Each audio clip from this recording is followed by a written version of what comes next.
लगता है 3 दिन से इन लोगों के घर में चूल्हे भी नहीं जले होंगे, छोटे छोटे बच्चे भूखे पेट सोए होंगे। सरकार को क्या लगता है वहां पे बैठ के ऑर्डर चलाया, जेसीबी भेजी, बुलडोजर भेजा, लोगों को तबाह कर दिया। ये हम नहीं होने देंगे कि दिमाग में कितना, जहन में कितना डर होगा। मैंने आपको अभी बताया, चाहे मेरे को लगता है कि 3 दिन से ये जो सिचुएशन यहाँ पे क्रिएट हुई है बठिंडी वाली साइड में, उन लोगों ने घरों में खाना भी नहीं बनाया होगा, और जो मेंटली स्ट्रेस का लेवल होता है वो कितना हाई हो जाता है। ये जो गवर्नमेंट होती है, गवर्नमेंट का काम होता है लोगों को रोटी, कपड़ा, मकान देना। ये फंडामेंटल जो राइट होते हैं लोगों के, ये गवर्नमेंट का काम है। बट ये जो गवर्नमेंट है उल्टे काम करती है, लोगों को पैनिक करती है, डिक्टेटरशिप करती है। इस गवर्नमेंट ने सिर्फ गुंडागर्दी और दबा के वो जो लोगों को कैप्चर करने की कोशिश करती है, ये गलत चीज है। गुरमीत कौर जी, आप लगातार देख रही हैं कि जम्मू कश्मीर में एक पैनिक का माहौल क्रिएट हो चुका है, क्योंकि लोगों को नहीं समझ आ रहा है कि अगर सोएं या ना सोएं, क्योंकि अपने घर टूट जाने का डर उन्हें सता रहा है कि आशियाना नहीं रहेगा जिसपे पूरी जमा पूंजी इन्वेस्ट की है। आपको क्या लग रहा है कि एडमिनिस्ट्रेशन की तरफ से लगातार नोटिस भेजे जा रहे हैं, क्या ये लोग एडमिनिस्ट्रेशन के नहीं है? देखिए, पहले तो ये बहुत एक फॉर्चुनेट है कि हमारी सरकारें कर क्या रही है। यही दुनिया सरकारें बनाती है, यही पब्लिक सरकारें बनाती है। आज वही सरकार इन लोगों को बेघर करने की कोशिश कर रही है। ये बहुत गलत है। जब ये लोग यहाँ पे आए थे तब ये 1835 की बात है, तब कोई हुकूमत नहीं थी, तब कुछ नहीं था, लोग यहाँ पे आके बसे। अब ये सरकारें आके एकदम से ऑन स्पॉट ये कभी बुलडोजर लेके आते हैं। पिछले 2 साल पहले भी हमने देखा कि ये सिचुएशन की इन्होंने क्रिएट किया, फिर एडमिनिस्ट्रेशन ने एश्योरेंस दिया, अब 2 साल के बाद ये फिर आगे। ये कहीं ना कहीं बहुत ज्यादा गलत है, क्योंकि एक कहना या मैं और आप जो जनरल बात कर रहे हैं बड़ी आसान है, पर जिनके घर है, जिनकी दुकानें हैं, जिनका रोजगार है, जिनके बच्चे उन छतों में रहते हैं, वो दुख दर्द वही समझ सकते हैं। हम जो बाहर वाली जनरल पब्लिक है वो एहसास करना भी बहुत मुश्किल है कि कितनी दुख दर्द वाली सिचुएशन होगी। शायद मेरे को लगता है 3 दिन से इन लोगों के घर में चूल्हे भी नहीं जले होंगे, छोटे छोटे बच्चे भूखे पेट सोए होंगे। सरकार को क्या लगता है वहां पे बैठ के ऑर्डर चलाया, जेसीबी भेजी, बुलडोजर भेजा, लोगों को तबाह कर दिया। ये हम नहीं होने देंगे। हम अपने हकों के लिए लड़ेंगे। जितना इन्होंने दबाना था, डिक्टेटरशिप करनी थी, वो कर ली। अब हमें जितना अपने हकों के साथ अपना लड़ना पड़ेगा, हम लड़ेंगे। मैंने यहाँ पर देखा 4-4, 5-5 साल के बच्चे आए हैं, उन्हें भी पूरी सिचुएशन के बारे में पता है कि बड़े लोग बात करते हैं कि हमारा घर टूट जाएगा तो हम कहाँ जाएंगे, तो वो बच्चे स्कूल भी नहीं जा रहे। आपको क्या लगता है कि कैसे बच्चे किस स्ट्रेस के माहौल में रह रहे हैं? देखिए, एक तरफ से ये जो हमारी गवर्नमेंट है कितने कितने बड़े स्लोगन्स देती है, उन बच्चों के दिमाग में कितना, जहन में कितना डर होगा। मैंने आपको अभी बताया, चाहे मेरे को लगता है कि 3 दिन से ये जो सिचुएशन यहाँ पे क्रिएट हुई है बठिंडी वाली साइड में, उन लोगों ने घरों में खाना भी नहीं बनाया होगा, और जो मेंटली स्ट्रेस का लेवल होता है वो कितना हाई हो जाता है।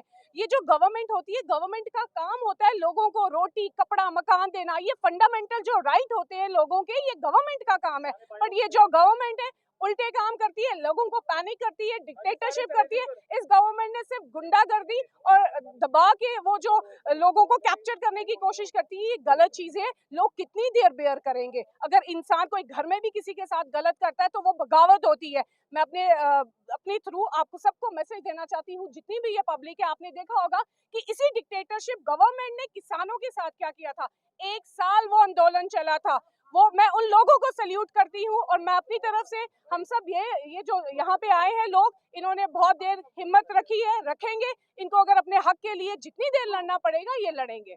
अगर मैं एलजी साहब की बात करूं तो वो लगातार लीडर से बात करते हैं कि इनके घर नहीं टूटेंगे, लेकिन कभी उन्होंने रिटर्न में नहीं दिया और कभी उनका कोई ट्वीट आया उस पर, ऐसा कभी नहीं हुआ। तो लोग कैसे अपने घर के अंदर जाएंगे, ये सोचना होगा बीजेपी लीडर्स को। अब जैसे हमारे यहाँ पे एसडीएम आए थे, एसडीएम साउथ आए थे, उन्होंने लोगों को एश्योर किया है। अब देखिए, हर इंसान अपनी अपनी ड्यूटी दे रहा है। अब ये पब्लिक है, हम पब्लिक कर क्या सकते हैं? फेथ ही कर सकते हैं ना। अब वो कह के गए हैं, जो करंटली अभी जो हुआ है कि मेमोरेंडम प्रेजेंट करो 12 बजे तक, वो अपनी एश्योरेंस दे के गए हैं कि हम कल 12 बजे तक कोई भी, मतलब एक पत्ता भी यहाँ पे नहीं हिलने देंगे।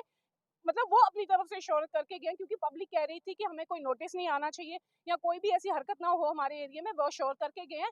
अब ये मेमोरेंडम देंगे और उम्मीद करते हैं कि हमारे एलजी साहब सब यहाँ पे देख रहे हैं, हमारी सरकार देख रही है, गवर्नमेंट देख रही है, बीजेपी के लीडर्स देख रहे हैं। लोगों को समझने की कोशिश करो, लोगों के जज्बात के साथ मत खेलिए। तो अभी जिस तरह से ये लोग लगातार आप देख रहे हैं कि डर के माहौल में है, एडमिनिस्ट्रेशन तो कह रही है अंदर जाएं, लेकिन फिर भी एडमिनिस्ट्रेशन जो है वो काम अपना ही करती है लोगों को बहला फुसला के। तो आपको क्या लगता है कि जिस तरह से अगर इनके घर पर बुलडोजर चलता है फिर क्या होगा? हम अब बहले फुसले वाली वो सिचुएशन नहीं रही, क्योंकि जब लोगों के घरों तक बात आ गई, लोगों के बच्चे अगर दरबदर होंगे, बच्चे भूखे सोएंगे ना, कोई भी माँ बाप अपने बच्चों को परेशान नहीं दे सकता। यहाँ तो बच्चे भूखे सो रहे हैं, जब बच्चों की बात आएगी तो सब सड़कों पे उतरेंगे। हम उम्मीद करते हैं हमारा जम्मू कश्मीर ऐसी सिचुएशन में ना आए, हमारी सरकार अपने कान खोल ले और जो हमारे लोगों के हक है उन्हें उन्हीं हकों में रहने दें, नहीं तो हम पूरी बगावत कर सकते हैं। जोरावर सिंह जी, क्या कहना चाहेंगे आप, जिस तरह से आप देख रहे हैं कि लगातार माहौल जो है वो पैनिक का ही। देखिए, एक ऑर्डर निकला था हॉनरेबल गवर्नर साहब का कि वो जो हमारी कमेटी बनी है उन्होंने रिकमेंड किया था कि भाई जितनी भी ये काचराई है, स्टेट लैंड है या जो रोशनी एक्ट में है, ये रिट्राइव की जाए। तो गवर्नर साहब ने कल ही ये कहा है कि 5 मरले से लेकर 15 मरले तक जो रेजिडेंशियल लैंड किसी के पास है वो नहीं छेड़ी जाएगी। तो ये मैं उनका दिल की गहराइयों से धन्यवाद करता हूँ कि उन्होंने शुरुआत बहुत अच्छी कर दी है। जो लोग 70 साल यहाँ पर राज करके गए हैं, जिन्होंने कभी इस अवाम का नहीं सोचा है, तो गवर्नर साहब जी ने कुछ ही महीनों के बाद में ये सोच आई है कि जो लोग जिनका आशियाना है वो ना उजाड़ा जाए, लिहाजा उनको वहाँ पे ही बसे रहना देना। दूसरी मेरी उनसे ये रिक्वेस्ट है कि जो एग्रीकल्चर लैंड है, देखिए यहाँ पर गुर्बत भी बहुत है।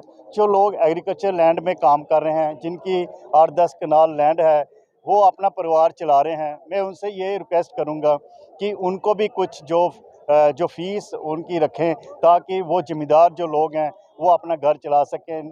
अदरवाइज़ ज़्यादा अनएम्प्लॉयमेंट यहाँ पे पैदा हो जाएगी। और तीसरा, जिनके कमर्शियल काम चल रहे हैं, छोटे मोटे जो कमर्शियल काम कर रहे हैं, जो अपनी दुकानें या छोटे मोटे खोखों पे काम कर रहे हैं, उनके लिए भी मैं रिक्वेस्ट करूंगा कि उन लोगों को या तो किसी जगह पे ऑल्टरनेटिव सोचा जाना चाहिए, किसी दूसरी जगह पे उनको ऐसी मार्केट में बदल दो ताकि वो लोग अपना रोज़गार कमा सकें। क्योंकि किसी को भी अगर आप इसको डिसलोकेट करोगे तो जॉब किसी को नहीं मिल पाएगी और ये सिस्टम थम जाएगा। छोटे से लेके बड़े तक सब में रुकावट आ जाएगी, बच्चे भी नहीं पढ़ सकेंगे, बीमारी का इलाज भी नहीं कर सकेंगे। मैं आप सबका दिल की गहराइयों से धन्यवाद करता हूँ।